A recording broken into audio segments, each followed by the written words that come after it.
Sud Radio, on parle IMO, les 48 secondes.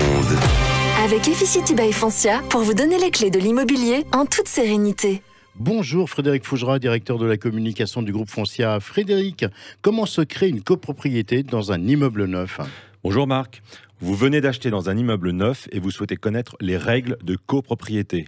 Sachez que les immeubles neufs sont soumis au même régime de la copropriété que les immeubles anciens.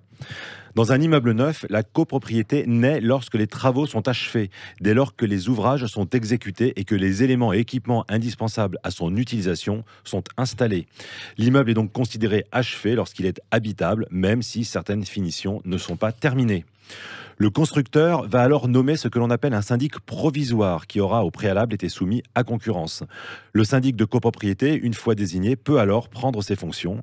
Il met en place les documents de la copropriété avant la vente du premier lot en créant le règlement de copropriété qui organise et encadre le fonctionnement de l'immeuble.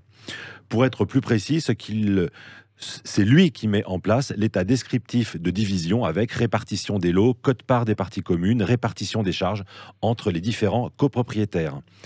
Dans un premier temps, le constructeur est considéré comme propriétaire de plusieurs lots et à ce titre, il peut être nommé syndic provisoire par le règlement de copropriété, notamment tant qu'une assemblée générale n'a pas encore été réunie. Si le constructeur a été nommé syndic provisoire ou a nommé un syndic provisoire, une assemblée générale doit intervenir dans l'année qui suit la création de la copropriété afin de confirmer la nomination du syndic provisoire ou nommer un nouveau syndic. Voilà Marc, vous savez désormais comment se crée et se gère une copropriété dans un immeuble neuf. Merci Frédéric Fougera, on vous retrouve avec grand plaisir la semaine prochaine et on rappelle à ceux qui nous écoutent qu'ils peuvent retrouver cette chronique sur la playlist Efficity by Foncia sur la chaîne YouTube de Foncia.